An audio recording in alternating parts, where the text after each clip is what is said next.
the major prophet kum chacha. On say me catch was say bomoden na hwe too much GH. On say me kan ye nyene bone pa na kase ye pe wo wi ase ya asonde o. Asonde nti na Adam wo hu nyame ye no nyame no. Wo hu ne ma bi a wo hwehwehwehwe e wo other place ne ade. Kat won na bomoden na be hwe too much GH be hwe na subscribe bomoden o be hwe pe na wa ye subscribe o subscribe subscribe na subscribe na wo subscribe a na wo benya ne ma pe a wo pe ne ma papa a wo pe ahwe nyame hira na ura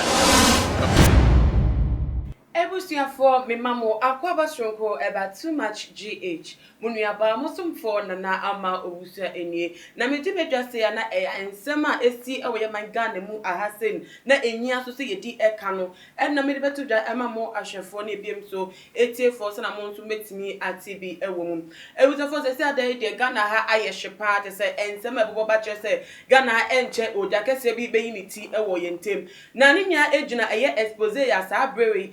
koso ewo omanyi emu na asase no yenim se honorable eno ye te se okudufo ate se wotimi eba bonte beka nsem efa nkofo ho etimi fa ho proofs ekire evidence ekire se asema work no kware wo mu nia wo de ba bonte se na obi be hu se na obi esutie na wo sha se ewo asofo so eka asofo ewo nsem na one notable person a wo kan ho asem ye Bishop Daniel Obinim amaziti ade adan ne police case a wo court cases ate se onya enwie na ebutafo ore allegations na ababeto jab the brain na Ghana for do na eta energy support ne se wo ya de se no aba bonte wo yi asofo eto no ebeboa pa ma Ghana ha se asofo bi edwuma wo mudi a wo mudi bu Ghana for no ebema sa anyama ne nya no etu etwa ewo oman Ghana mu nanso se se ade amene mo kasai abrante foforo bi so atese wo no wono den krase honorable Kene Agyapong ankasa mum na ti se honorable Kene Agyapong se no odin na oyakukudufo na tese ni so ohya no so be kire ne se wono so ne ni ehyepa na Ghana ha ye se obia ne master obe kire ne se honorable Kene Agyapong wono ne master na ebusafo abranta meka no ho asem one of the big boys for Ghana ha ne din Ibrahim Dauda a oboje edin a efe ne Ibrah one so pa tese no eno pese obia emfa refer to him na ebusafo enrada and abrante esha say we threaten honorable Kennedy Agyapong esan expose a wo ye enti na oba abonte no beka say honorable no ono or evidence e fa no ho a eteso wo no so blame a wo de to Bishop Daniel Obinim so say oye money laundering na te say wo de sika e fa nkofo account mu ediko amahodo so no sa bia e na honorable Kennedy Agyapong so enunti or evidence any proof obetimi a che say no krese na wo no arbetu eja e wa abonte no enunti obeba abonte ama honorable no so hu say so ye bema obema foforo bi so wo ha wo kire no na ebusafo asemwe hia sani nim say agro bi na ye Ibrah one no edi be tisa kekeka de Ghana ha ebi wo ha pa ade chi ya abrante no abehye ne allegations no emu Kenya te say wo de ensem foforo abetai to a wo de allege against honorable Kennedy Agyapong ebusafo o shall say with Instagram post na ni post ni bi ebusafo ma me shall say enkeka ma na mo hu say na ye ensem no they say ada eni edane ede afa we efi Ibrah one ni poster and day what they abeto just say Kennedy Agyapong is the one responsible for the death of Anas Aremiyao, Anas co-worker, and JP Dankwa. I didn't want to go hard on him, but he's not cooperating. I will soon expose all those who do blood sacrifices for money in East Legon. They better talk to Ken Agyapong to cooperate or else I will expose them all. And so also have just where bema pa a wope quite edit and akoma honorable say 1 year steady baby a wojina wo expose posting comfort say what dey see the say obi bi obefa na kwemu adi wan hwe ne bufo adi wan koka no obde wa asem ba bonti no 1 year steady wo pa no so want ne sa wonye pepepe sa wono so no ho nsem ho owo suma se nyama wo ya obi anim ono so Ibrah one anim panti honorable Kene Agyapong onyina ye panye sa ne ho nsem wo de beto abonti no no kakakra bi po no de ateta de so de aba abonti a wo bi se mu no na wo ta de internet akoma East Legon eskafo ewo ho eskafo mrante omgu hodom se wo mo enkasa nche honorable Kennedy Agyapong woman na say no mun cheche nsem nchire say wan kana no antum ampe baby foforo amfa na tese ne expose na amfa wan hwe na wonu nti enam onu so nti ne wo so wo to adedi awo abontam wo bia so ehu wo musika no efare by na wo ka akono no wo kire ma kire say ye ho no bo Kennedy Japan oni East Lagos ne sikafo ni bi no wo mu ye into black money atese wo mu ku afoforo edigi wo musika edinya wo musika na wo nya atese ade wo mu ye adefo no na we the direct message that what they ekoma eye honorable Kennedy Japan say and what you say Kennedy Japan, what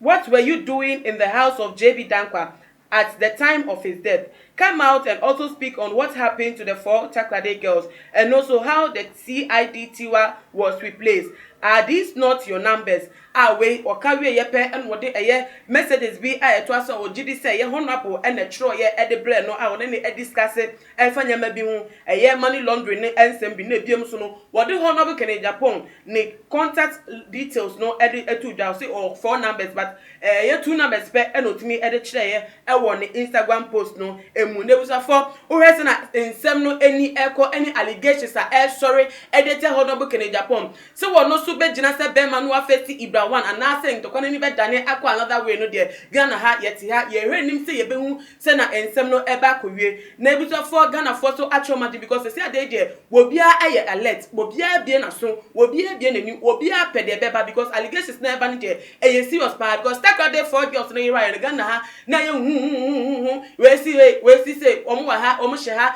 ho na ye CID ba bonten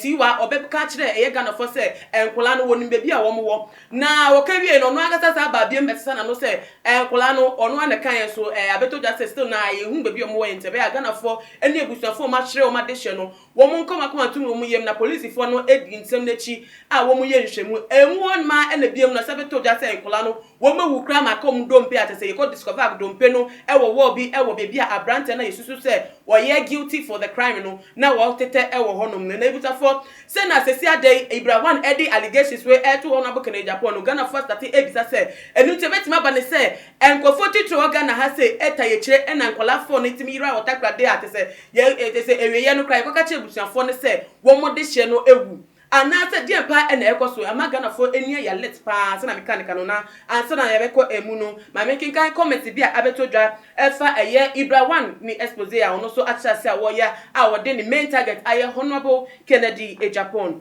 Kodia Kujo edia wode about say I think this boy must be picked and interrogated because he is trespassing his boundaries. Even if he is on drugs, he couldn't insult the whole president of Ghana just like that. I am very infuriated. Please, something must be done for that. Juliet Osei Tutu Ediawate about saying, I am an NDC member, but this will not let us lose this. I am an NDC member, but this will not let us lose this year. It is not what we need. Where from this boy at this time we need peace to go for 2022 ono so woni say adewe ya dane ani and to kwa say na ani ebo ba no ya dane ani akwa na political fight na wono kwakoye eye opposition member NDC ni no won pese ye be fa sa akwanya we so na tese na NDC ekuko e de aba e de amom ni tebe ya womun call the way of peace no mro mo ase bibia ni a ahobrase ene etese otwen ene edinya enu so mo de nsem we be ba na etimi be stop you from winning ebe e ohawpa e de ama party no divine dela esoja wode about say listening and paying attention to the info the guy is giving out. His secret is his power. If I don't fear you, then it means I have your secret. Expose them all, Ibrah one. Ono so no say, hu be nya pa say Ghana ha say, ye be de yaso, ni e bie ye ni e de ye ni e say ade ni ade ye Ibrah one ni expose a wo ye ni echi because our branch no woni enyina so bia enke wo ma bontem. Ye nim say hono be Kennedy Japan ni obi nka na asem enfa ne ho nkwa edi tese onfa ne ho ndi kwa. Eni nti say our branch no nya kokudro aba bontem ebebo hono abo nchem so na e pata say ni na edina bibi so onim de oka na ni secret na wo ka de ba bontem no eye ne tumi a wo enu nti na sesi ade otiminya kokudo eba bontem Ghana for ye nhwe pa ni pay very much attention to eye Ibrah one kantanka de enamidi e chat to say be careful where you are working is very very slippery man you are just too young you have children who are little that you are taking care of you must not come out and speak like this against honorable ono so e de entene e de akoma Ibrah one say be ya won be no wase won bra fam kra won ko baby kra nkote because ensem o de be abonteni die ebe ma won kasa ne nkwa ekura no adansayem no onka hu ne se o won ko lanketu a wo hwe mo ne ma won hwe mu wiye enu nti won twetwe nyama wo ye no eso won dwe mienu ansa no beba abonten abeye ensem bia wo de abonten aba no abeka ensem a wo ka ne busafo se na ensem no eni ekono eni eya yenya pa Ghana ha otumu se ensem wo pa te se ehyesumo se ntoma kata so a Ghana fo ye de eni efrafi ho ade eni ho hwe na de we a ebobo ba na ekono ensem piepa ni chebusafo aha ne me de ebesi nanso wo so adwe nche wo wutim no ewu nya me pa ensem we ya eye Ibrah one ede betu dwa efa honorable Kennedy Agyapong ya titi bi dada se eye JB dankwa no egofo echa ase woman do woman sa church ye honorable so even the alleged killer na yet say that ya no da bedefe no video bi kra beto abonte no onu emu ebi na no a wo ka se se ade de onu e de share honorable council wono e no soma no etwa ne ka se won koku ye former MP JB dankwa owu ye ya 2016 no na ebiom so no Ahmed Swale ewu wie ye no ehun sa police force so abefa honorable Kennedy Agyapong edna ko CID office akototo na no na ni niemu no se si ade Ibrah one asa ba be shemu kenya se ensem na ebi wo ho pa ente be ye ensem bi sa honorable game enu nti de ekoyi bibi wo ho a se ye hu efa honorable ho anase ensem kika ni bia na aba demu dream bia fatudwa e wo tuma GH comment section ma refi se wo ho kwan se video we obe share e de madofo ebusuafo bibia obe bia no so ehu ensem no eni so na ma owusu a enemy din follow tuma GH e wo Instagram @tumagh_. Ahanam dibesi makramu.